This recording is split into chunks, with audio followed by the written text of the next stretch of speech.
out of this one.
So patiently, but you don't seem sorry. I see a little PM trying to make some plans. Now come on, baby, live it in the PM. Hope that you would understand. I think that if you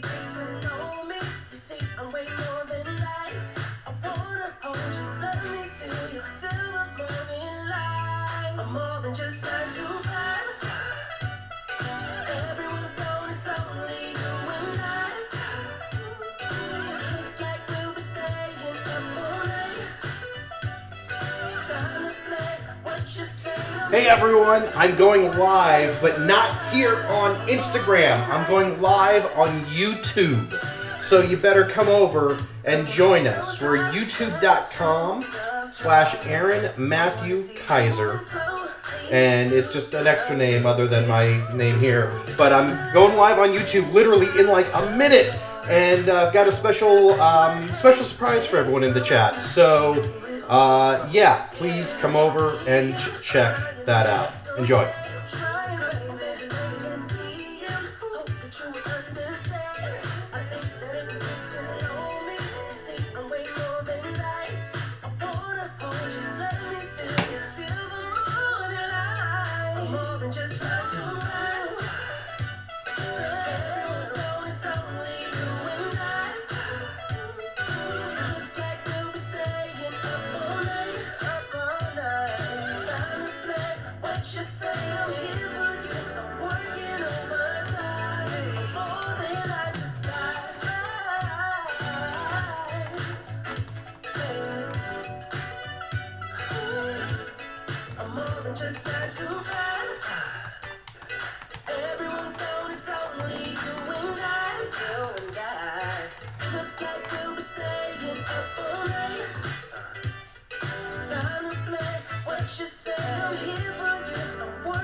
Alright.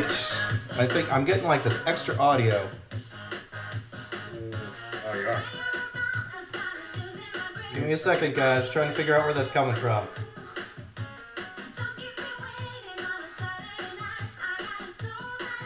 Oh, you know what? That is totally me.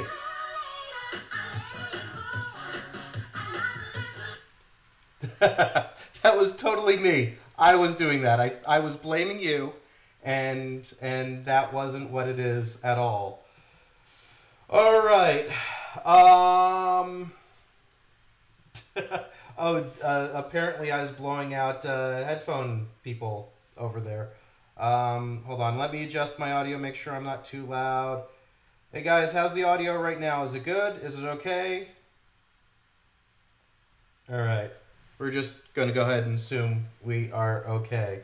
All right, so I think we got a full chat room. What we're actually going to do today is I've got it where it's not just going to be the chat disappears. I'm actually putting it on the video. And so your comments in the chat room are going to be immortalized in this live stream. So there we go.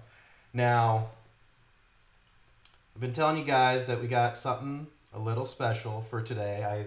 Since we actually scheduled this live stream, I wanted to just kind of have some fun with you guys and give you a treat. So we need a drum roll. All right. So we have, it's not just me in this video chat. We got Justin. Say hello, Justin. What's up, guys? How's it going? All right. Let me just come over, check, see what the... Oh, everyone says it's good, but it's delayed. Yeah, we know there's about a 30-second delay, and that's because we want to have the stream look as nice as possible. So we will unfortunately have to deal with the delay just a little bit. But, hello, Mom. I'm on Notch's live stream. All right, Watermelon, I'm going to smack you for that. Survey says the #1 most annoying pet peeve is people mistaking me for Notch, the creator of Minecraft. So... Oh, wait a minute. Did you create my Minecraft? So I was in a coffee shop with a friend having a business discussion once, and we noticed that right outside the window was this these two young girls, one about maybe 14, one maybe about 11, and they're like looking in at us, and I'm wearing my suit and the fedora and the whole 9 yards, and a few minutes later, they come inside, and one of them taps me on the shoulder and goes, "Excuse me," and everyone goes, "No, it's not him. And she's like, "Oh, never mind." I'm like, "What?" She goes, "Oh, my sister thought you were her favorite video game creator." And then they left the coffee shop, and we're like, "What the heck?" And then someone realized, "Oh my gosh, they think you look like Notch." And then I looked online, I'm like, "Okay, yeah, there's a passing similarity. I guess we'll have to fight to the death." Yeah. He hasn't accepted my invitation yet, though. Well, his bank account's probably a little bit different than yours. Yeah. So I would trade that any day. So obviously we will be open to guys in the chat room. Hope this was a good surprise for you. If you got any questions for us, let us know. We're going to kind of talk about vlogging and just kind of what we've been doing and what we've been enjoying, because I know a lot of you are wanting to kind of jump in and do YouTube stuff as well, either gaming or whatnot. So yeah, we've both been doing this for a little while. Justin's obviously been having some awesome success lately. Yeah, 60,000, was that this morning? I think it was yesterday. We hit 60,000 yesterday. Okay. So it's been a slow, well, it's been a slow growth. I mean, when we met, I don't remember how much I had. You had 1,000. 1,000? I for some reason I distinctly remember looking up, going, "Yeah, he's got 1,000," and all of a sudden I'm like, "Holy crap, he's growing!" I'm like, "Holy crap, he's growing some more." Wow. Yeah, I remember it was like I don't know. I remember seeing you, and it was like the very first. I really had just started vlogging and really started vlogging in public. I think I was like maybe 2 weeks in, maybe like 10 days in. It wasn't very long. Yeah. And and so I got there and got into it, and man, and it was kind of cool. And we, you were my very first vlogging friend, your very YouTube friend. Yeah. I made sure. That's you're in my intro. You're in every one of my vlogs. Yeah, since like 100 on. So, what kind of equipment are you running these days? I've really stayed true to everything I've been using since the beginning. My original camera was the Canon G7X Mark II, and I really worked with that for about 3 weeks before I realized I really wanted a widescreen, a wide-angle lens, and so that's when I bumped it up to the DSLR, got the Canon 80D, and I've been rocking those two forever. Now, I would say that I probably incorporate other little things like, drones and whatever else I have, GoPros, all the other little things that get you all the different angles that you need. But for the most part, the Canon G7X and the 80D are my jams. What about you? Because when I met you, you were an iPhone vlogger. I was. When we started, I was carrying this bad boy. This is the Beast Grip Pro. And yeah, it holds pretty much any phone, but specifically You can put iPhones in here. And this is actually what I've been using. Some of the live streams I've been doing, I've actually found the iOS app works a little bit better than like what I'm using right now. I just can't, I just can't incorporate multiple cameras like I am right now. But so the last couple live streams, I've just been using my phone and I've been propping it up on my desk. But I had the GorillaPod already. I had paired up the Beast Grip with the GorillaPod, and so it was kind of overkill having an iPhone on this thing. But I saw you coming down the street, and I was thinking, this guy looks just like me. And of course, I had a big old DSLR on mine, and all of a sudden I was like, what the hell is he vlogging with? Yeah, and it was my phone, and you had the light, you had all the things, you had the things. The thing about at the end of the day, honestly, like I feel like with cameras is even if you have the crummiest camera, if you have really good lighting, you can really overcome a lot of things. Yeah, and that was, in fact, I can kind of show that right now really quickly. Hold on, let me get back to a full screen. I'm trying to switch here, like the camera angles to give like if just you're talking make you full screen, and then but without being having multiple people. So yeah, this just minus the cage is what I had. And this, actually, I might have even had a crappier light back then, but this is what I was using for the longest time. I just haven't figured out where to put it on my new camera right now. But this is super bright. What? Oh, it's a light. Yeah, this is a light. This is the Lume Cube. And the silver around it is the casing. It's called a Lighthouse, and I can put like diffusers and filters on it now. But which is a new thing that they came out with. I was kind of waiting on that for a while, but that way, because this is daylight balanced, and if I'm in incandescent lighting, I can throw on some warming gels and match it, so I don't get mixed lighting. What's that run? I want to say probably going to spend a couple $100 on it. It's like $100 for the Lume Cube, and or maybe 75 to 100 for the Cube. And then the Lighthouse is maybe another 80 or so. And then the warming gels are like 25. So let's just say like 250 for everything. Maybe a little less. Hold on, I'm going to turn up my audio a little bit because they were get a little bit more going. All right, hopefully you can hear me now. I have no way of gauging the audio intensity, so I don't know. That looks at now. How does that light throw? Does that throw pretty like straight, or does it flood? I mean, does it give you some nice deep light? This is already diffused, so okay. That's actually why I got this as opposed to where is it here? I may have been using this at the time because this was very directional. It wasn't diffused at all, but I got this because it is diffused. And I have 3 of those things right here. Let me show you this.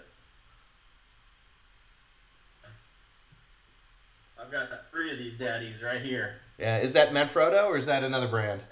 Manfrotto. Okay. Yeah, I actually didn't care for my Manfrotto one. It's a smaller one. It actually doesn't have the diffuser, but I'm rich in LED lights. Yeah, I actually got another one with another grip I got. You know what these big Manfrottos cost? Yeah. They're stupid. And quite honestly, I really don't like them all that much. They don't diffuse very well. Well, check this out because this diffuses beautifully. And now with all the gels that they've got, let me pull those out. And they've also got color gels, so you could do like red, green, blue colors. There's some like honeycomb stuff, but with the Lighthouse, you literally have these diffusers. Whoop. Oh. And then some warming gels, and it is up to like 1500 lumens, but I usually have it at like 20% power, so it's got like a life of like 45 minutes, but I get hours and days out of this just because. Is it you have it charged up right now?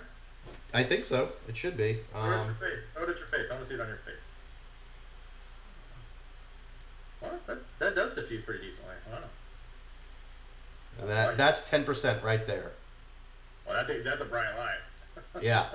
So yeah, especially when you're only holding it out like a couple of feet, it makes a lot of difference. That's cool. But yeah, so that's exactly what I mean. Like, any camera with really good lighting, you can increase the quality. Yeah. And exactly, that was one of the things I was doing with my iPhone was I was making sure I had enough light, either with this or my old light, so that I was using, what was it? What's the app? I'm totally blanking because I don't use it anymore. Filmic Pro. I was using Filmic Pro, and I would keep it on the selfie most of the time, and I would manually control all of the the software settings. I had ISO never over 400 because I didn't want noise, and then I just would adjust shutter and aperture from there and try and keep it, the shutter as low as possible, and go from there. And then I was able to. I didn't have it on log because Filmic Pro couldn't do that yet. And it was actually funny. Around the same time I finally got my new camera, Filmic Pro updated the software, and I'd been beta testing, and I was like, great. But all my testing, I was only using front-facing cameras, and I didn't realize that they actually disabled the ability to manually adjust the exposure. You could still like drag the reticle around and lock it in, but you couldn't manually go, I want it a little higher, a little lower on the selfie camera anymore. So they actually ruined using my iPhone for my vlog because of that. So what camera did you have again? Do I have now? Yes. I have the completely overkill Panasonic GH5. So it's a $2,000 body, and I've got a $1,000 lens. But the beautiful thing about it is that both the lens and the body has image stabilization. So I've got this super smooth video. Even if like I know my hand's kind of shaking, I'm looking in the screen all the time, and it's rock steady. It sometimes looks like a tripod shot when it's not. Oh, absolutely. Well, I mean, it's really, even with that G7X, man. Like, it's funny. You'll go and you'll move the G7X around, and it takes about half a second to kind of catch up to like the lag of the stabilization, and it really creates a smooth shot. So I don't know because ADD doesn't have that, so I'm a little jealous. Yeah. Now I kind of think I need to get like a little bit more compact version, because I actually tried going to a friend's birthday party in a club in Hollywood. It was like a bar, like a hipster bar club. It's like the 70s themed thing. And I just showed up with, this in my hand, like down. I didn't even have it up. I had it down, and my gear bag over my shoulder. And the guy looks down and goes, "No professional equipment here." So I'm like, well, I'm not leaving it in my car. Bye. And I left and didn't go to my friend's birthday party. But I saw, like, I remember talking to you when you got shots of you guys going to the movie theater, and you're like getting the shot of like the footrest going up and like the light on your face during previews. And I'm like, I can't get those shots because there's no way I could take something like this into a movie theater. It doesn't fit in my pocket. Oh, I mean, I'll tell you right now, honestly, like, I really, I use the G7X probably just as much as the ADD. Because there's a lot of situations where the G7X it makes more sense. I mean, I could sneak an ADD in, but geez. Like, especially in the movies, why? Under your shirt. Yeah. Why deal with it? If I don't have to deal with it, I wouldn't. So the G7X is great because I can get the shots. It's great in low light. It's really perfect. So I think almost, to kind of really have a full arsenal, you almost have to have a little point and shoot, and then also, your big rig. I mean, you don't have to, but I mean, if you're really kind of doing a well-rounded shoot, I think. By the way, John's, upset that we didn't invite him to this live stream. I saw that in the chat the whole time. I was just looking at it. Matt's in there, Drew's in there. I see all y'all. Vicious. You all of them, man. So you're editing with Final Cut Pro 10, right? Final Cut Pro 10. Wait, I'm confused. There's two Vicious. that I know of. Is that the same Vicious or no? It's the same Vicious. Okay. He's changed. He Vicious changed. changed his name. Okay. Vicious is going under. I was kind of confused. I was like, wait. Yeah, he's now going as Ivan Vicious Goose Senpai. Yeah. Vicious is now going through a rebranding period. He just said your name. But I like it. I like it. I'm in. I'm in on the rebrand. Yeah, dude. Like honestly, man. Like when I first started, I rolled with iMovie. It's what I knew, and within like I'd say within a week, I had already shifted over to Final Cut, and then I never went back. Yeah. And in fact, I had a vlogger friend who had an iMovie problem last night. We were up for about an hour, like trying to figure it out. And it's a problem that I remember having once upon a time, but I don't remember how I fixed it. And we dealt with it forever. And it was like the first time I had launched iMovie because I was trying to launch it on mine and like trying to simulate the problem, see if I could help it fix. Yeah. Nothing's worse than when you edited something for 5-6 hours, all of a sudden then like it won't export. Yeah. I kind of wish I could take, like once I import my footage, I could then pull out my iPad and sit back on the couch and go, okay, I like this clip, in point, out point, add to the timeline.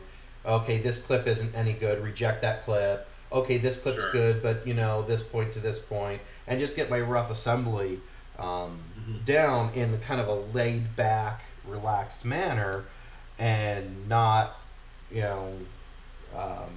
having to sit at my desk, especially since I've been sitting at my desk all day at work. So I wish I could do that. I don't know if that's something Apple will be adding in the future, but it would be nice. It would be ideal. Yeah. So I know that they are trying to bridge the gap between their iPads and their MacBook Pros on professional levels. We'll see if something like that comes along.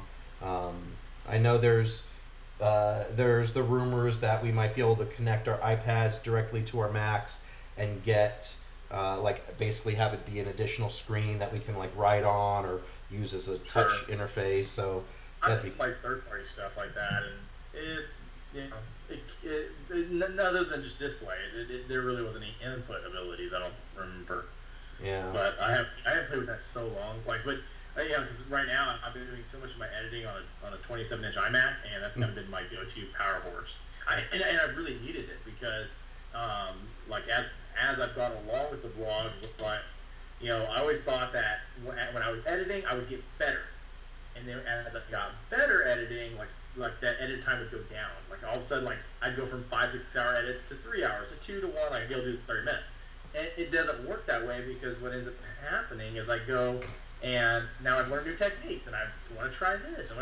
So I feel like even if I get really good at this 10 years from now, I'll still be taking 5 hours to do a damn vlog. Well, and I kind of did the same thing when I got this camera. I immediately was like, how far can I push? And I put it into C4K mode, which is a little wider than Ultra HD, and I dropped it down to Vlog so that I'd get all that extra dynamic range, so I'm not blowing out my highlights or crushing my shadows with a normal shot.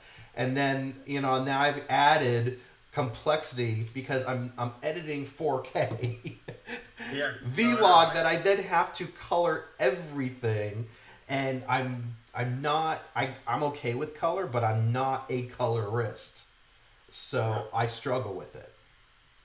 Yeah, no, like I said, I mean it's been something that it's tough because my edits have just gotten longer and longer and longer. And I have to figure out a way to trim that down a little bit even myself, because I think at the end of the day, it's about the story. It's about getting the word out of whatever you're trying to say. And I think sometimes we focus really hard on 2 hours of getting the color right. Yeah, and that's why I don't know what your workflow is, but I know for me, 90 to 95% of the footage I shoot and edit is at least in order, and for vlogs it should theoretically be that way, but I am literally thinking about my edit as I'm shooting, and I'll go, okay, I just shot this, I'm going to need this type of shot next for B-roll so that I can roll into this next thing after that. And and I also only really use cuts. I don't use anything fancy for the most part, except for maybe some time remapping. And so I try and keep it to just simple things. And I will import my footage. I first save it to my external hard drive. And then I got sounds like you went the iMac route. I got the new MacBook Pro. And I spent an extra $1,200 to have 2 terabytes of internal flash storage. Jesus. And I'm like supposed to get one tomorrow or the next day, and I'm You are? like I'm like trying to get because I'm just Traveling. I'm traveling and I need. Well, here's the thing. So when I began, I was doing stuff on the like regular MacBook, in which you could with iMovie it was okay. With Final Cut, I made it work. But then as I started getting more complicated with things, it got so tough that it would take 45. Remember, you remember I posted 45 minutes to render a damn, vlog. It was insane, So I ended up getting the iMac because I wanted something that I could just like destroy vlogs and get knocked out. And it renders in like 3-4 seconds. yeah, it's over, and I love it. But at the same time, I know that as I get going back on the road, I need to have the MacBook too. So it's like you kind of have to have both.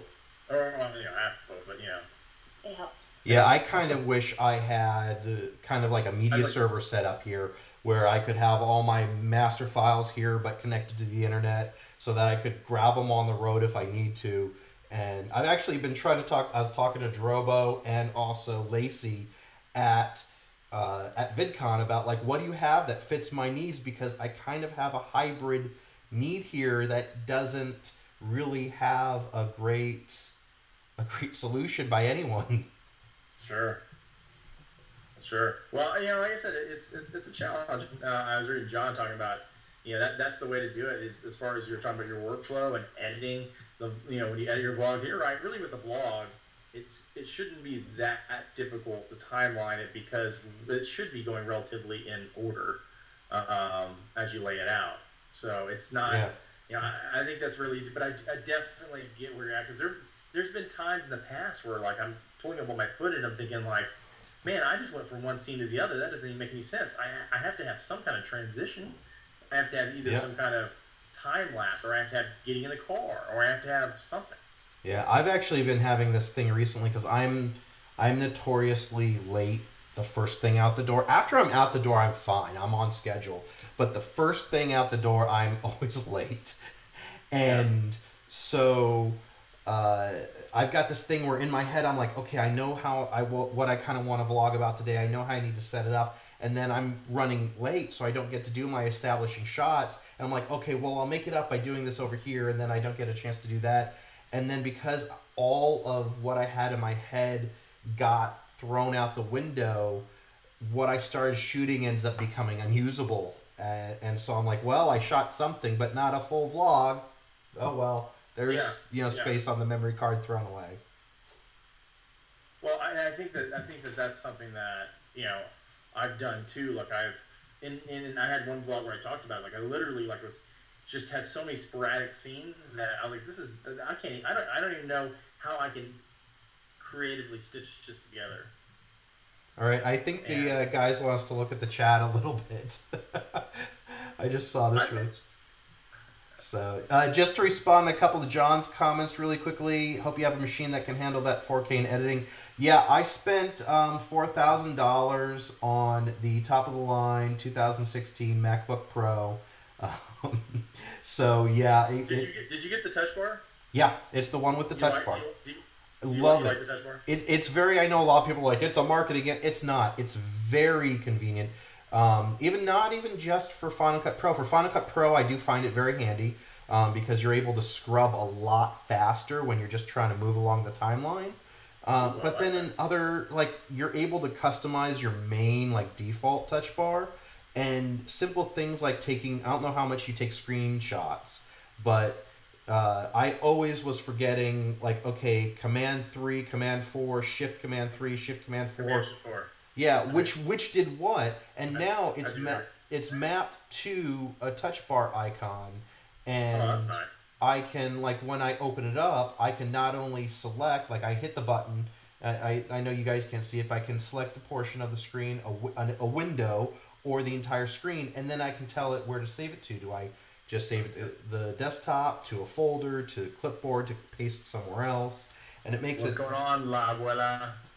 Sorry. I'm just saying hi. No, that sounds awesome, man. What about you? You got I think it's 4 gigs of RAM on the video card? I believe that sounds right. Yeah, it literally, I maxed it out. I got the Barclay card.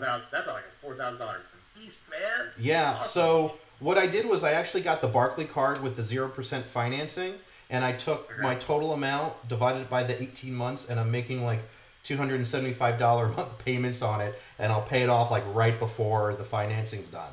So I'm getting 0% financing on it. Unfortunately, I can't say that for my other equipment that I put on my regular credit cards. Dude, so it was funny because what happened on this MacBook Pro I'm supposed to be getting the next couple of days is because I was looking to get one. I just wasn't sure, all the things I wanted to do on it. But some friend of mine who's he produces films, and he was putting together a huge project.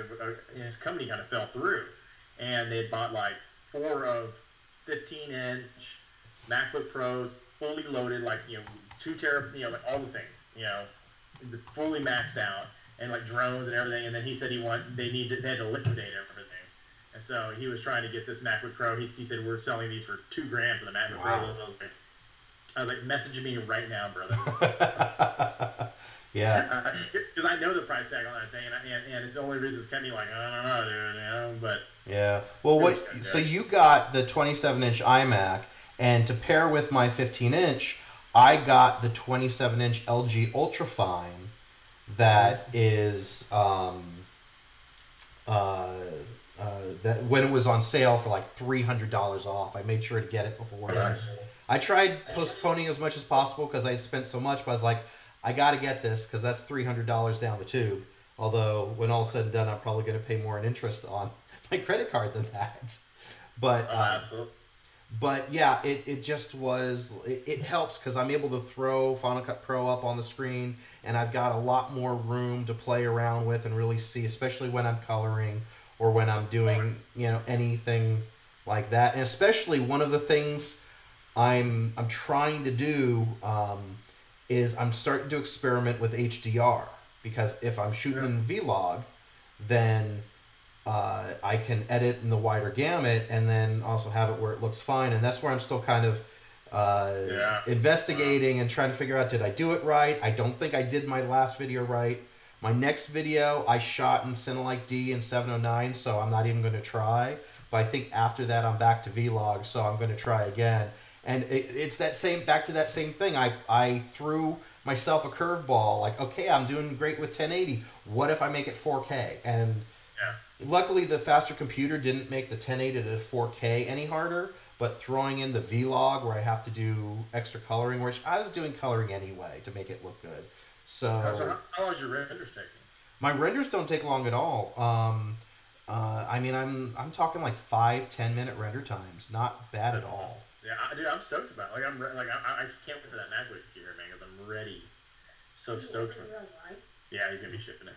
So Cam, let's get Cam in there. What are you editing with over there? I'm editing with Final Cut Pro. Okay. How many vlogs do you have under your belt now? I'm pretty sure it's 49. Wow. You have 49 bucks? You got more than me right now. I'm working on number 26. I keep having all this gaps between my episodes, and it's not good at all. Wow. Now and I'll tell you, that's one thing that it's so tough to put out videos. Like I think people don't realize, and it's so like sometimes I have from a week to 2 week breaks, and I'm like, I don't know what to do. Like yeah, I could record, but I'm like, I'm not able to, like, I can record easily, but like there's nothing to record that I think that anybody would like, or any content that people would like. Yeah. Now, how are you finding socially your friends are accepting of you vlogging? Is it just kind of natural with your age group? Well, like, at first, it was kind of like strange to them, and then by this point, they're just like, it's actually pretty cool being in a vlog, pretty fun. So like, it doesn't really bother them when I just show up vlogging. Yeah, I'll tell you that's the biggest challenge I think for all of us. It's kind of this unspoken challenge. I wanted to do we that talk in the about last that day of school. is how to like integrate our friends and our family and how to get everyone accepting of what we're doing. And that's tough. Well, the family part is kind of difficult. No, the family part's definitely tough here. There's only like one that's always like, well, besides me, there's always like one. He's not gonna say no, but like he doesn't always want to do it, which is Gabe. Like No. he's not gonna say no, but he doesn't always want to do it. Alex, he's not afraid to say no. My mom definitely would say no. The same with my sister. She hates the camera. That's true. And if she's ever gonna be on camera, she has to get all dressed up nice and ready for the vlog. Yeah, yeah. My goddaughter, who I think is about your age, she's 11. She'll be 12 in like October, and she's been in my vlog a few times, and she wants me. I made a joke that because her nickname is Shish Kebab, and I made a joke in one of my recent videos. I'm like, if she started her own channel, it would be called the Shish Vlog. And so she's actually, I'm going to be picking her up next week to go to Comic-Con. And she was like, okay, when I see you, you have to help me set up a YouTube channel.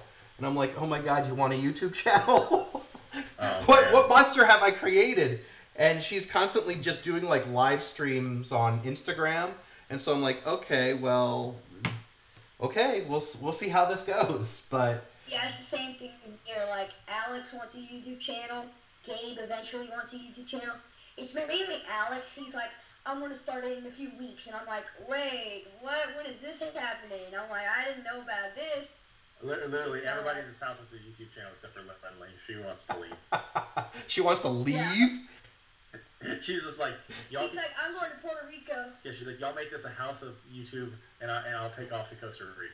Oh, Yeah. You know, I was on a date on Saturday. And like we got along really well. We've got like a lot of it in common. And at one point she made the comment. I purposely I didn't bring my camera or anything. I didn't want to, even though I really like. You ever on a first date? No, I didn't. You have to let them know right up front who they're getting involved with. Yeah. There's that, and there also, if you saw this location the date was at, like I kind of need to go back just to vlog about it because. It was this really weird hipster anti-mall. It was kind of weird.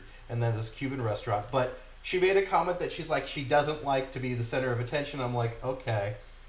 You know, everything else is checking out. But yeah, I'm wondering what's going to happen on a future date when I do pull out the camera. I'm like, oh, I'm vlogging.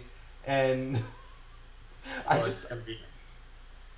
know. I don't know what to do about it. I mean, it's interesting because that's one thing that a lot of people don't understand is when you are vlogging and all of a sudden nobody around you wants to cooperate, nobody around you wants in, that's when it's tough. And you have to go into your own like, okay, well this is gonna be my vlog. This is gonna be the that's when I have whatever most show. Struggles because like usually I try to like vlog with Justin because like it makes me feel like it's easier to do it. But when it's just me, like I honestly don't know what to do. And Justin, out of the blue, he just like pulls out ideas and he comes up with it. I'm like, okay, I'm down. I'll do it. Well, and you know what's interesting? I'm at the point where I don't feel really weird pulling out my camera in public and being like, "What's that guy with the camera doing?" But I went to VidCon, and everyone was vlogging, and I actually was kind of like, I don't want to now. Because everyone was in the land where everyone was vlogging, I didn't want to. And the one day I tried, what? I was going to ask you about that. I didn't know. It's interesting. So sometimes when I see video from VidCon, sometimes it looks like there's a ton of people vlogging. Sometimes it looks like there's nobody vlogging. I was wondering, is there like areas where they like? Is it church? I mean, you're just like, hey, listen, everyone's here. Everyone loves video here, but right here, this is sacred ground, and we're not videoing. Like, is there that, or is it just like, is there a lot of video that I'm not seeing? There was a lot of video, but one of the things that happened, and I don't know if I'm going to end up using this footage or not, because I ended up going home and filming something. It was one of those things where I'm like, okay, I know what I want to do, but then it was one of those days where all my shots got messed up, and I shot something at home, may or may not come together. But I sat down, and immediately this cute girl sits down next to me. And I'm like, okay, I'll move the camera over. And she goes, what are we doing? I'm like, well, we're at a convention for YouTubers, so I'm vlogging. And she was an exhibitor, and she was pimping out her booth on my, you know. Oh, was she? What? Oh, so she was getting her shout out at you. Yeah, and then as soon as she walked away, and I'm like, okay, then 2 other kids walked up, and they're like, hey, can we say hi to your audience? I think they thought I might have been live streaming, I'm not sure. But, you know, so they came up, and we were like, hi, and I just kind of turned off the camera and talked to them for a couple minutes, and then they took off. But, yeah, it was just, I had trouble, like, there was this thing, one of the VidCon sponsors was actually the stealing IP. They're straight up doing a competition where just you pitching to them transferred IP to them, which is ridiculous. I saw your post about it, yeah. That's I was going to do a quick little live stream talking about it because I kind of wanted word to get out. And I was like, okay, I got to figure out where I'm going to set up and do this. And I just couldn't. I really felt like to do something like this so that people wouldn't be like trying to jump in my shot and whatnot, I'd have to get away, and I never found anywhere I felt I could get away to really do this where there was still the activity behind me, but then people weren't going to try and jump in my shot, because I had that happen at least 3 or 4 times. Who was the biggest biggest YouTuber you saw there? Well, on stage I saw Casey. I listened to him talk at a Q&A. And also, I went to the fireside chat with Philip DeFranco. So, obviously, I didn't interact with either of them, but I went to those.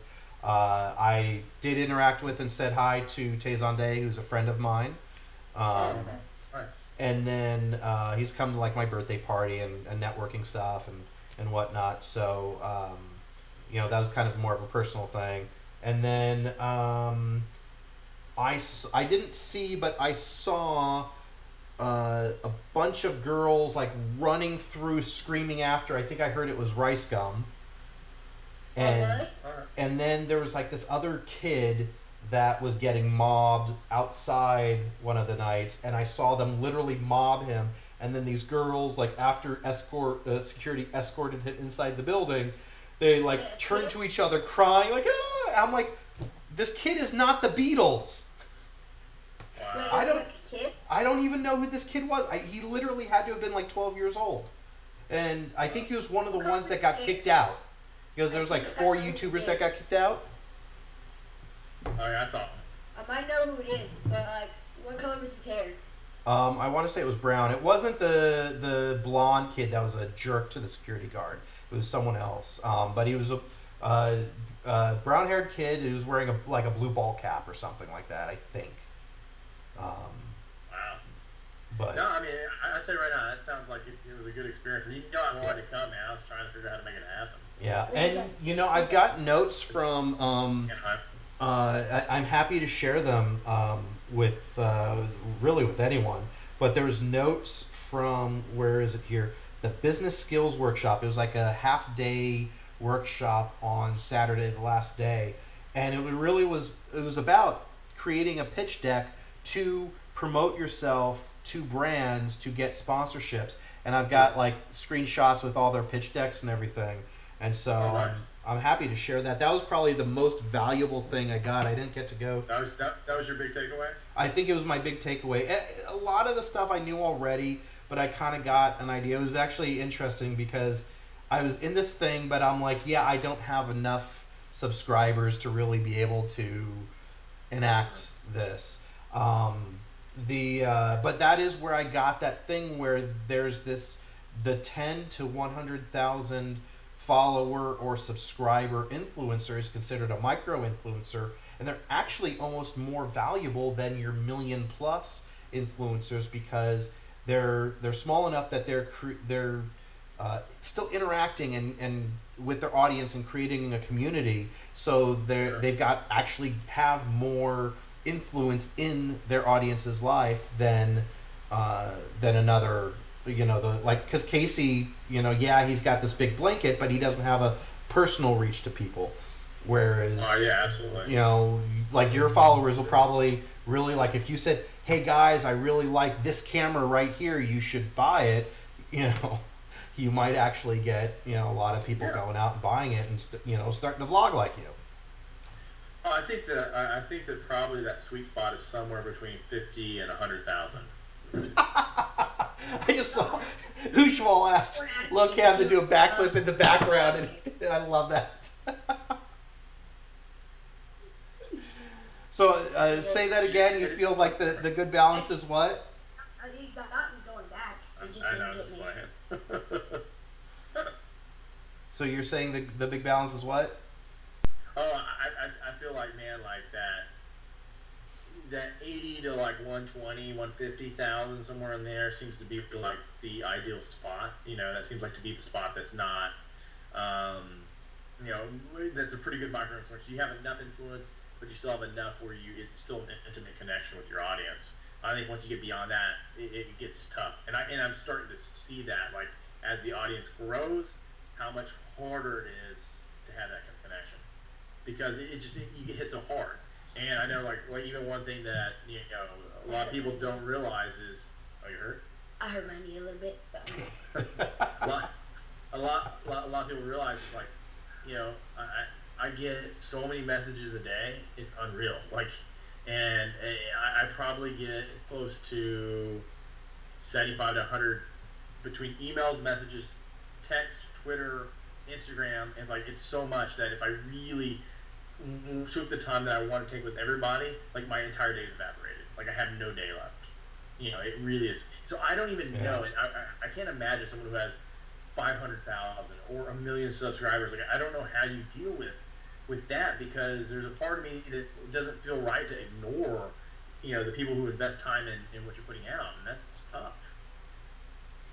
That's kind of, the fact that you've got this running chat room is new and unique. At least I haven't seen anyone else really doing it like this before.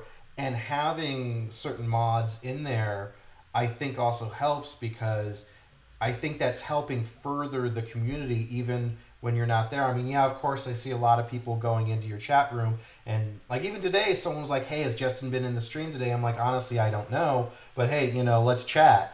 And that is happening. And Absolutely. I mean, yeah, a lot of the people are coming in because it's the giveaway, and there's always the first few questions, and it's like, yeah, you gotta wait, as long as you filled out the form, you gotta wait until this such and such date, but hey, stick around, chat, let's have some fun. And absolutely. So I think that is smart, because you're not just relying on your abilities and your time. You're kind of, in a sense, recruiting lieutenants for your Bravo Army. Bravo Company. That's the name of your subscribers, Bravo Company.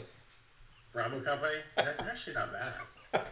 Well, the thing I don't like about streaming is it's has to do with the chatting, because nobody sits there and chats. All they do is say, yeah, what is Justin doing? What is Justin doing? Can you get Justin on the stream? Oh my god. Justin? I'm like, well, I have no clue what he's doing. No, I can't get him on the stream. He's doing something right now. And what is he doing? I'm like, I don't know.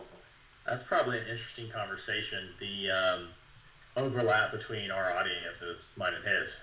Yeah. And the interaction there. Because whenever you're not on stream and I start streaming, they hop on my stream and ask about you. And I'm like, how am I supposed to know? I'm like, I'm not in there with them right now. I don't know. So you're not talking about you dropping in to his stream. You're talking about you are streaming and they're dropping into your stream and asking you that. Yes. That's interesting, because even though, like, I know a lot of... I can't comment in his stream either. I can't, or else they'll ask me that in his stream too. Yeah, well, like, I know most of the people that are in the chat right now, love all you guys, I think have all really come from going in and just chatting in your stream. And I don't even get that. Like, I go in and they're actually like, "Hey, Aaron, can you go live?" I'm like, sure. I'll give me half an hour to walk my dog and, let him go to the bathroom, and then I'll come back and stream. And, but they don't sit in. So, like, they don't ask me. I don't know. Maybe they don't have that same perception of, well, Aaron doesn't live in the same house. So.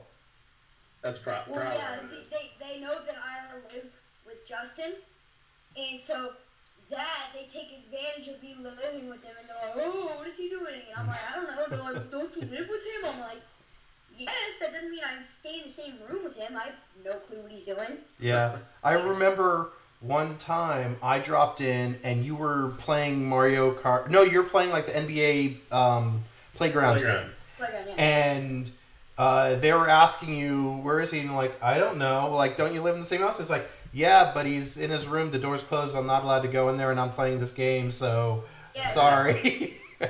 Yeah. It just gets sort of annoying to me. I'm like, I've already told you once, I don't know. So it's not one person. One person asks, and once I say I don't know, another dude just happens to come in and be like, oh, where's Justin? I'm like, I just said I don't know to the last dude. So I don't know. Well, that's probably something that everyone's going to do, especially if you're family vlogging. You're like, you're going to have that cases where it's just going to be like when that one overlap person's stuff. bigger than you and a whole bunch of their audience is in your channel. You'll get bigger than me one day, brother. Don't worry about it. Hey, Justin. I don't know about that. I'm already bigger than you, brother.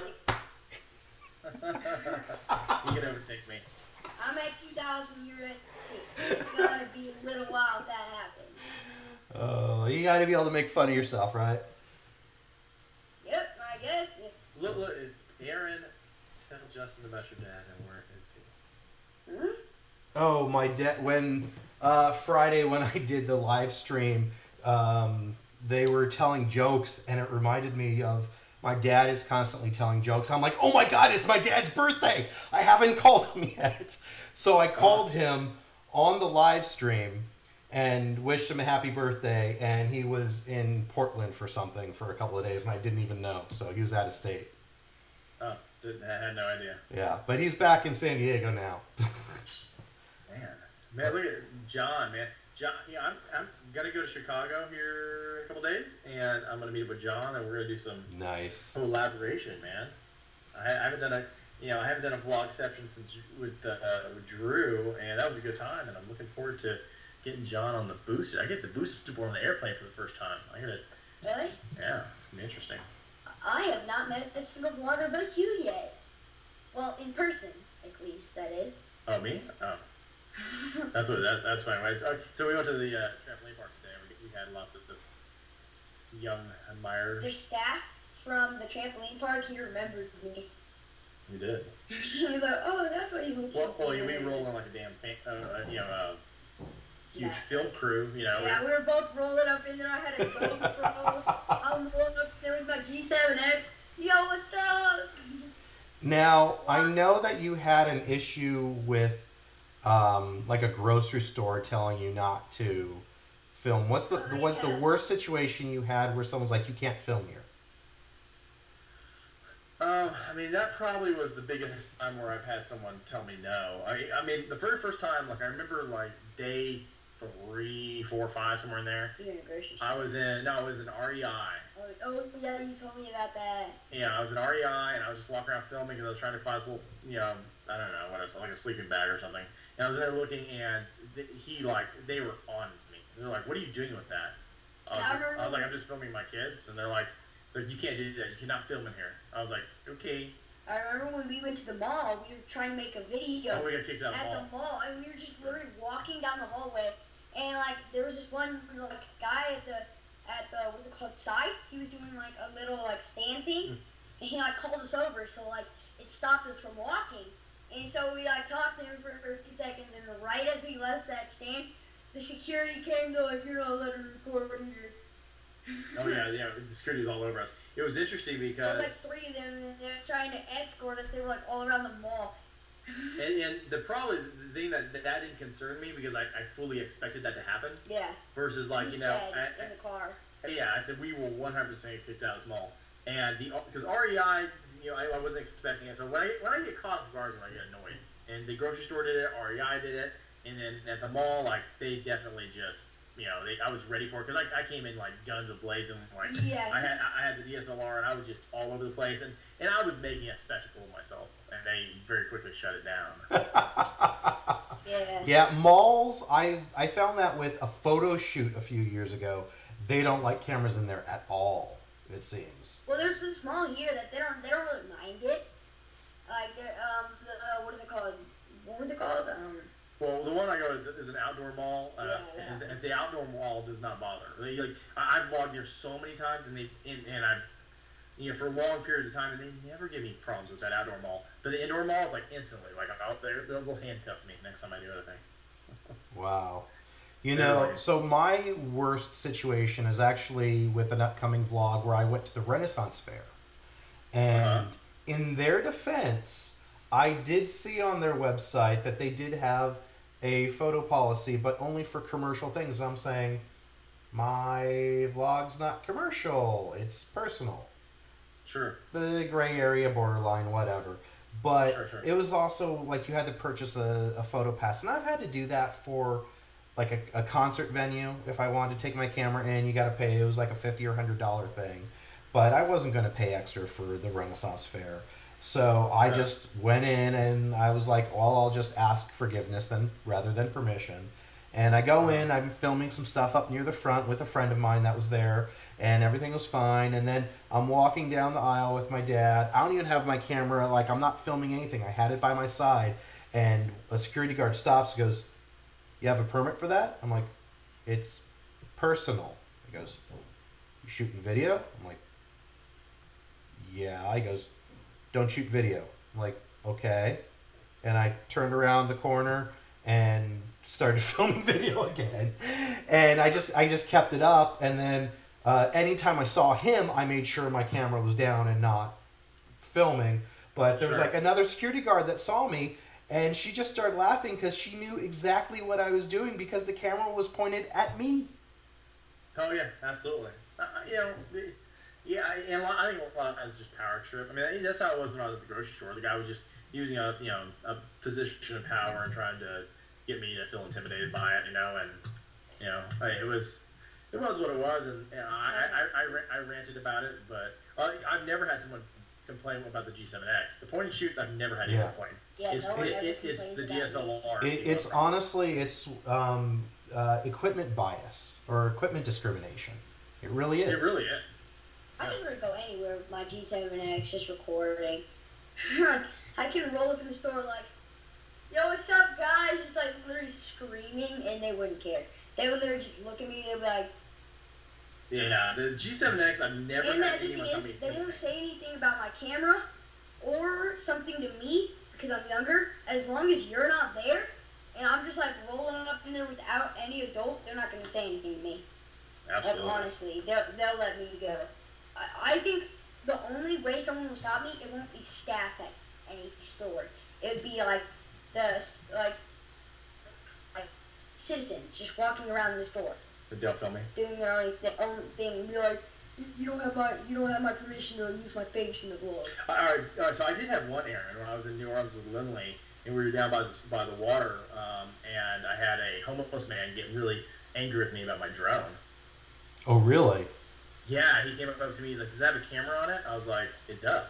And then he's like, "The FBI can't know where I'm at. They can't know." And then he starts screaming. I'm like, "Okay." I was like, "Well, it's not even pointing at you, brother, so don't worry about it." He's like, "It is pointing at me. It's pointing at me right now. It can see me." And he starts like freaking out. And I handed Lindley the controller of the drone. I said, "Here's the controller." I said, "If this guy loses his mind, I'm about to get in a fist fight with him. So just here, please hold this up." Lindley's like, "I don't know how to fly a drone." So I was like, "Just don't let it crash." Wait. This dude. Yeah, he was freaking out. FBI trying to find him. Yeah, well, he was probably not all there. Yeah. Oh man, that's. Yeah, I remember I was vlogging in Costco with a couple of my friends, and I didn't notice because I'm oblivious when I'm looking into the camera because that's my attention focus. Attention focus? Is that a phrase? That's the focus of my attention. Anyway, but apparently some lady I walked by gave me like the dirtiest look ever. And after I was filming, my friend was like, "She just gave you a dirty look, like a really dirty look. Like, what the hell is that guy doing in here with a camera?" Oh man. Just Yeah, but it was but no one actually said anything to you, right? No, no one said anything to me, so that was fine. The only times anyone said anything to me was the guy at the Renaissance Fair, and then um, when I was trying to fly in Phoenix, my drone, and we took off in the park where you flew, but you were further up the trail at the top of the mountain. We were at the base, and the immediately I took off, and they were like, "Nope, nope, stop it, land it. You're not allowed to fly here." And I'm like, "What?" And I still say that was a very gray area on them legally being able to stop me. They could stop me from taking off. They really couldn't have stopped me from flying in there if I had taken off outside. Once you were off, but yeah, the problem is if they could bust you when you landed it. I guess I don't know, but Yeah. I'll tell you that. Well, what happens? I was at the top of the mountain when I launched, and the odd thing is, when I launched at the top of the mountain, like 15 minutes later, maybe 10 minutes later, there was a helicopter like flying like super close to the mountain. It was very weird, and like I don't know, like a part of me thought I was like, why are they flying a helicopter? I mean, and they were circling the top of the mountain. And I don't know what, I don't know if they were. I mean, it was, why would they? it's very strange. I was Why like, would they need a helicopter for a drone? You know, Well, I they- had that when I was in Springfield. I've actually had that. It's really interesting how I'll be flying a drone, and 3 times I've actually, no, maybe just twice, I've had a helicopter come nearby, like after I've been in the air or something. I don't Yeah. know. It could be a complete coincidence, but Yeah. the first time it happened was when I first got the drone, and I was flying around the outside of, it was Elysian Park, which is overlooking Dodger Stadium. And I literally, like, I saw the helicopter turn and come toward me, and I immediately just dropped altitude so that it wouldn't crash into me, or I wouldn't crash into it either way. But Sure. I think they were coming along for a scenic thing, so I don't think that was an issue. But then the same thing happened when I was at my family's house in Springfield, Missouri. So it's yeah, I don't know if it's coincidence or not, but I'll tell you that when I was on that mountain, that thing, like, when I saw that helicopter all of a sudden circling around, I was thinking, I was like, are they looking for the drone? Or are they really looking for the drone? Because at that point, I had just gotten it, and I was a little nervous about it, so I definitely, that was the first thing about my head. I was like, I'm being searched. But I had it in my backpack, so I wasn't worried about it. But they circled around a couple times to the left, and I was thinking that was kind of odd, but it just could have been coincidence. Or someone could have got hurt. I don't know. Yeah. Well, the interesting thing in Phoenix too is they were polite. I think this is in my vlog. They were very polite. They gave me a list of, like, here's, parks where you can take off, and of course they're not any parks you would want to take off. There's nothing beautiful there to shoot. Yeah. And one of them was actually very much within the 5 mile zone of the downtown airport. It was 1.25 miles away. The only thing I'm thinking is in the FAA app, I didn't see it in, I don't think that the DJI app would have let me take off because of the distance, but in the FAA app, the restricted airspace was a bow tie. And so I think all the airstrips were in the same direction. So theoretically, they're like, well, we can release the airspace just north and south of the airstrip. But I was still like, I wouldn't feel comfortable flying my drone there. Sure. Because it's like you're not supposed to fly that close to an airport. It was the weirdest thing. Oh yeah, I did have someone come over to me when I was filming with Drew, and telling me, give me crap. He said we were flying illegally. We were too close to the Air Force base, and they were giving us all kinds of crap. Yeah, I mean, just saying, saying, hey, FYI, you're within 4 miles. The Air Force base is 4.2 miles from here, and he's like, you need to bring that thing out of the air right now. I was like, who are you? And what authority do you have? Yeah, there was, I don't remember who it was. I stumbled across some vlogger here in LA that he wasn't bad, but he didn't quite catch my attention. I wanted to keep following and watching his vlogs, but I was watching this one where he was flying in LA, which most of LA is completely open airspace, except for around LAX and around Bob Hope and Van Nuys. The valley's a little harder. Here in Glendale, where I am, is just outside of the Bob Hope area, so I'm good. But then I could fly down, near downtown. You just have to then be careful of the flying over people thing, and you know, the Sure. all the different regulations with that. But he was flying somewhere in like Beverly Hills, and someone tried saying that he was calling the police on them. He's like, there's nothing the police can do. First of all, they don't have the authority, and I'm completely police don't fine. have the This is an open airspace. And he finally got the guy to like calm down, and the guy wasn't like any. I think he was like upset that they're flying around that like the hotel he was over by. Oh, really? Yeah. Well, I mean, I really think that they have no authority at all. Like, if a police officer were to walk up to you and, like, I don't think that even if you were flying like half a mile from the airport, I don't know that they could shut you down. I mean, I could be wrong. I don't know, think, but, you know, as far as I'm I don't aware, think that's a lot. correct. But how much do you want to really test that? Well, I don't want to test it. I would just assume that they couldn't, but maybe not. I mean, because I would think any federal regulation has to be policed by the Fed. But I don't know that for a fact. But I would wonder. I do wonder about that. Yeah, So I've I actually got this interesting thing where one of my upcoming vlogs I had filmed at the Carrizo National Monument. And I know that national parks are off limits. But as They far are. as I can tell, national forests and national monuments are not. But then someone from DJI at VidCon actually said, oh no, anything national is. I'm like, okay, Just crap. Because I actually flew for my vlog there, and it was completely fine. I saw someone else flying a drone as well, but they're doing more like really like racy, like diving stuff, kind of weird. Yeah. But you know, but I checked every single thing. The FAA app did not show it as a no-fly zone, and they show other restricted areas as no-fly zones. The Kitty Hawk app did not show it as a no-fly zone, and the DJI app did not show it as a no-fly zone. And so I did some research. I'm like, as far as I can tell, I'm allowed to fly here because none of the apps are going to restrict me or Sure. even tell me I shouldn't. But at the same time, if I now put this vlog up with this footage, am I going to get the FAA coming after me and try to find me for flying in a national monument? Yeah, you don't want any part of that. Yeah. Has Casey clarified any of his FAA issues? I don't think they're clarified yet, but I saw in one of his videos he is going after his Part 107 exemption, which is, I want to do that too. I just need to find a good school that I can do that won't cost me an arm and a leg. But like, I actually want to use my drone for filmmaking.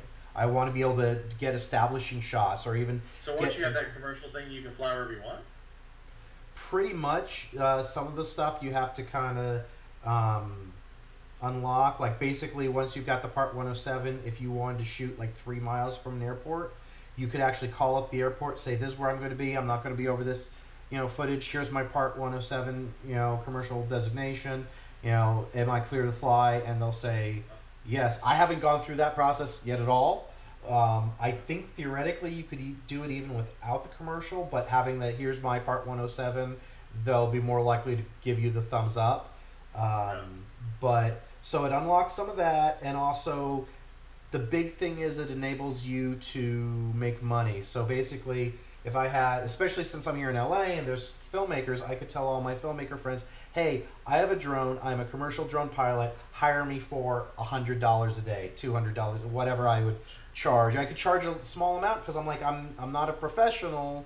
I'm kind of, in terms of drones, I've only got X amount of hours, but you want to add a little bit of production value with establishing helicopter style shots, and I want to make money with my drone, so let's work together. I would like to do that, and I can't until I get Part 107. Yeah, I mean, it's definitely worth something worth looking into. I mean, it wouldn't hurt to have. I know for me, like I'm probably as happy as a hobbyist unless it lets me do more things. Like, then I could fly national parks and that kind of stuff. Then that's something to consider. Yeah, I don't think it unlocks really the national parks. They still are very restrictive on that. I think you'd really have to jump through some hoops if you wanted to get some sort of exemption, because part of the reason national parks are off limits is because of wildlife, and that was I agree. Yeah, I mean, did you hear John? He's saying that they're getting $600 a day in Chicago. Oh, for flying, yeah. I know there's a website I was looking at before I even got my Mavic that was registering yourself as a certified drone pilot. Of course, they were looking more for the older, where the company, because the Part 107 is a personal commercial license, but then there's a company like Part 330 or something that has been around for a while, and so they're wanting you to register, like, here's my company that does it. But yeah, I mean, I could get it where, yeah, people hire me to go shoot something, and yeah, all I'm getting is an original footage no one else has of, whatever. And no, dude, it's actually, well, so back when the original Phantoms came out, and even going into the Phantom 2, back then, still they weren't highly adopted. People still weren't. I mean, back then you had to get a special gimbal, and you could put your GoPro on the Phantoms, and but they still weren't. You didn't see a lot of drone flights. So back then I got into it, and I was doing some real estate videos, and it was pretty sweet. Like John said, I was pulling like about $400 to $500 per real estate video, and I was able to do like 4 or 5 a day. And then I got. You basically have one day of work just pays for your drone. Your drone's paid for, yeah. Yeah, so that's. I did that for a while, and I got shut down by the FAA. Oh, you did? So you've dealt with the FAA before. They literally sent me a letter, and they said, you're not supposed to be doing that. And I tried to do what all people back then tried to do and say, I don't charge for my fly time. I only charge for edits. Yeah, Justin broke his. Hold on, I think we lost him. Huh? I think I lost him. No, I'm still here. It's shows you're frozen up on my end. Oh, you did? You're still going on my end. Oh, okay. Well, I'll just look at your face with no response.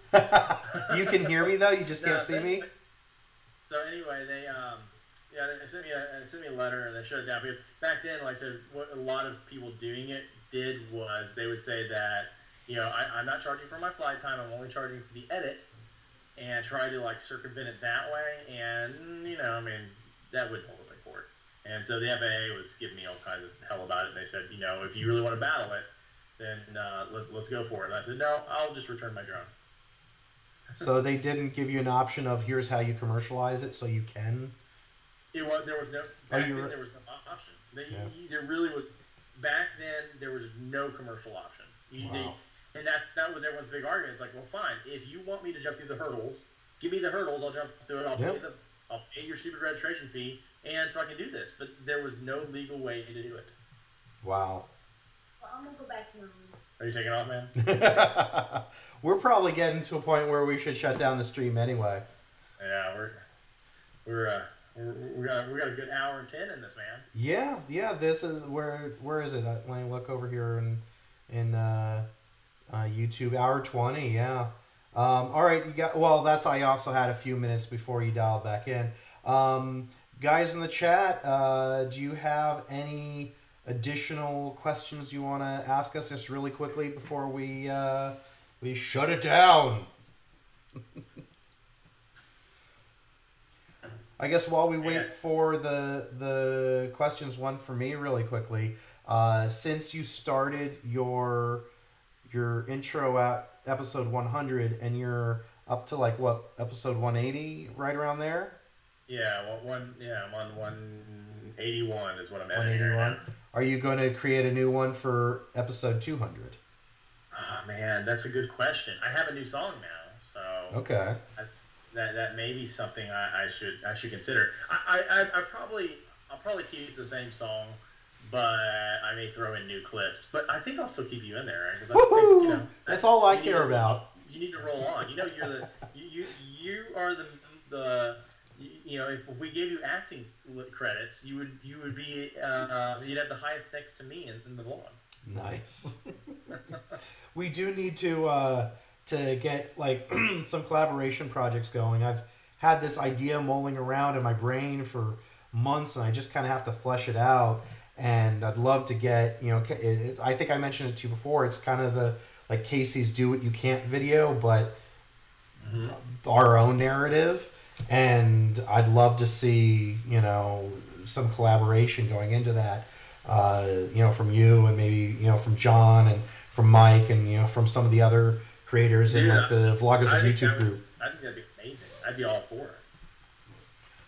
So we'll have to do that. And then, we're going to have to create some sort of short film about, Officer Bravo and on the Booster Patrol.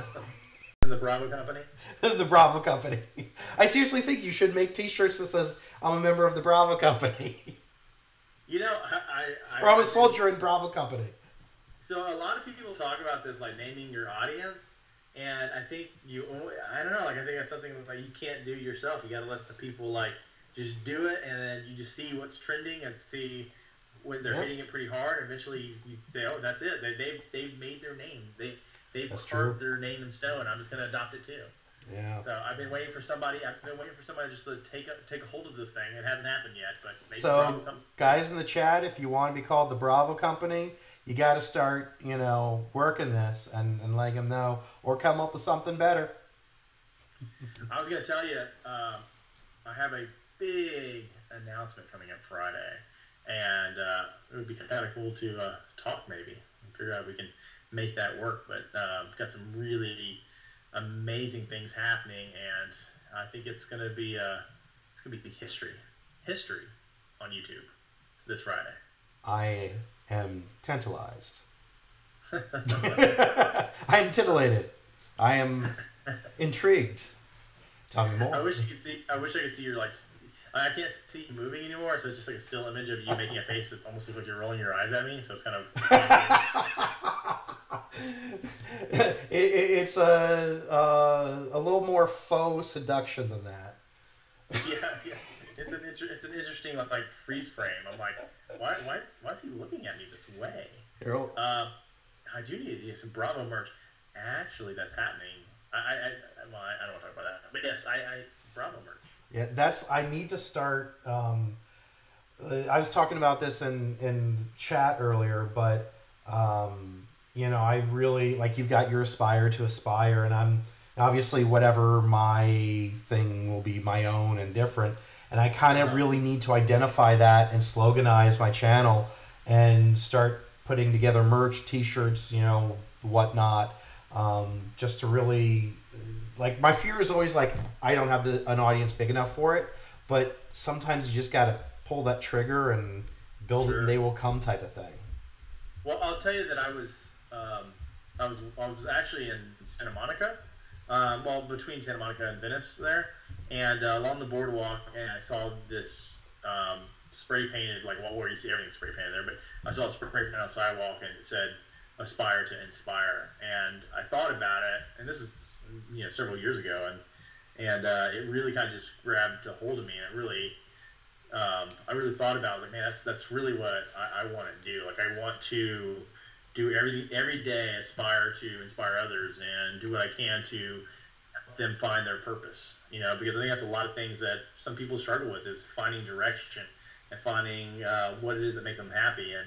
And I did a vlog about this, but if you're not waking up every day thrilled to do what you're about to do, maybe you should rethink things, and so my goal is to help inspire everyone every day, and so when I saw that, it stuck with me. I immediately took a photo of it. I put it as a wallpaper on my phone, and I've never changed it. I want to, every day, every time I look at my phone, every time I look at it's my wallpaper on my computer, I immediately know that that's my purpose, and I'm going to stay to it, and I've stayed to it for years, and I'm going to keep doing it. So I think whatever you find whatever it is that you're doing, or whatever you want to grab on, do it. Like Mr. DeVizzle with the Be Awesome. Yeah. And, it's kind of interesting. I've had so many things lately between, like, videos that you shot and talked about, or I think I maybe even saw a couple of other people's videos. And then also one of my aunts posted a photo of my grandpa and talking about how he had been able to combine two of the things he loves, sports and riding, into becoming, sports writer and sports editor. It was a photo of him in the Dodger Stadium. Like, it was a very famous, moment, with Mickey Mantle. And I've had so many things recently where I'm like, I don't wake up in the morning being glad of what I do, what I'm getting paid for. I want to transition out of it. I would love to be developing this community on YouTube daily You know, unfortunately, there is that a little bit of that financial thing of I have this 9 to 5, and like even today, I literally did no work at work today, and yet I couldn't go home and edit. I couldn't edit Sure. while I was there either. Yeah, no, I get it, and I mean, and unfortunately, there is a reality to getting by while we figure out or are able to transition to doing what we love all the time. So I know, this is not a world in which you can just jump into it and say, you know what, guys, I love ice cream. I'm just doing that 24/7. I love ice cream. Speaking of which, I saw Halo Top responded to my tweet. I did see it. You're in Halo Top company now, man. You are on the team. Hopefully. I tried to be an ambassador for them. Did I tell you that? Yeah, you said that they like send you stuff, but they wouldn't give you any money or something. Well, it wasn't that. I just said, I said, do you have any ambassadorships? And they're like, well, we really don't see a need for a social influencer for ice cream. So I was like, well, I said, I'll take ice cream as payment, and I will be happy to just talk about it all the time. I said, I already do. And I think my tweet kind of proved to them the need for it, because I literally said, this just happened and it's Justin Bravo's fault. Well, exactly. And so I'll tell you that maybe that's a good point for all companies, is they miss the value in social influence from all different angles, and how, just talking about it, seeing it, how we can spread word about your products and services. But yeah, I don't know. I reached out to him. I said, hey, listen, this is what I'm doing. You have any way to be an affiliate? And they were like, well, we don't do affiliate links. You can't buy ice cream on the internet. I mean, just all kinds of things. I was like, okay, well. Wait, you can't buy ice cream on the internet? Well, you can't buy it off their internet site. I mean, yeah, I'm sure you can buy it off Amazon Prime. You can get Halo Top there.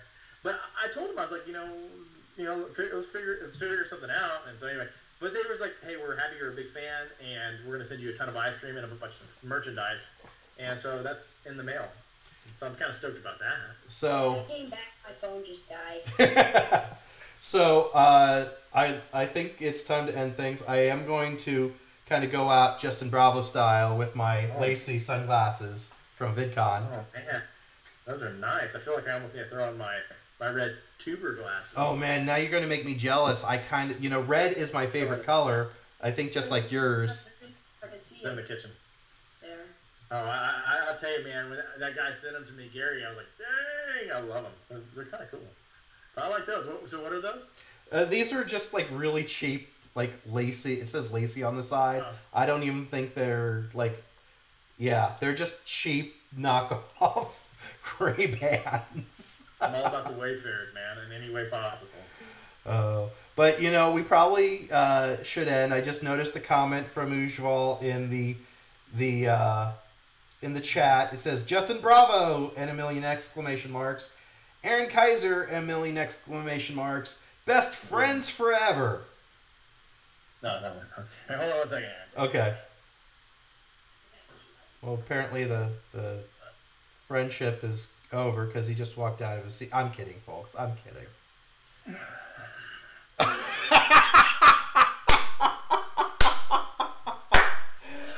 Yes.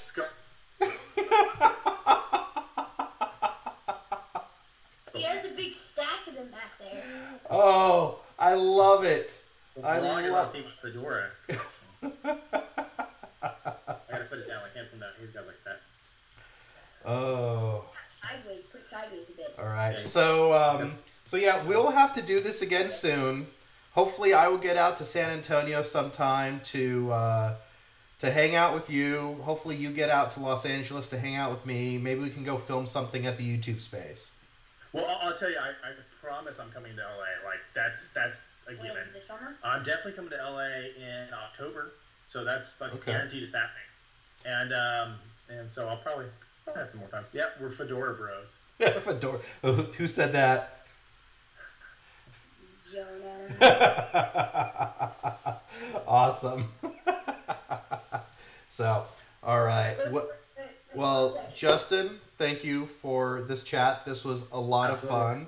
I think this was a lot of fun for our mutual audience, our mutual fans here. And thank you to everyone in the chat that came in, joined us, and I guess we'll see you. Oh yeah, you guys really got the fedoras rocking over there. Now, where's your sunglasses, Cam? Oh God, I'll be back. Look at him while he's gone. And then he comes back, and we've already ended the stream. Oh, sorry, you missed it, man. You missed it. Sorry, brother. You snooze, you lose. I guarantee he's gonna put on my YouTube glasses. I guarantee it. Oh no, he can't find them. Now he's going to my huge sunglass collection. I have a ridiculous sunglass collection of that in my closet. He's raiding now, I'm sure. Oh man. Can you imagine if we got one of these chats going and there was like, there we go. We had like 4 chat windows and everyone had fedoras and sunglasses on. This fedora's a bit big, but you'll grow into it. We're all wearing red. I look good in it. That's hilarious. Yeah, we're all wearing red, all wearing fedoras, and all wearing sunglasses. There's a meme here waiting to happen. I feel like it. Make it, all of you. All right. Well, let's shut this down. And once again, thank you, Justin. Thank you to everyone in the chat. You have made my night. This was great. I'm really glad to be able to kick off my work week with a YouTube live stream. This was fun. Had a good time, man. Talk to you soon. All right. Bye. Bye.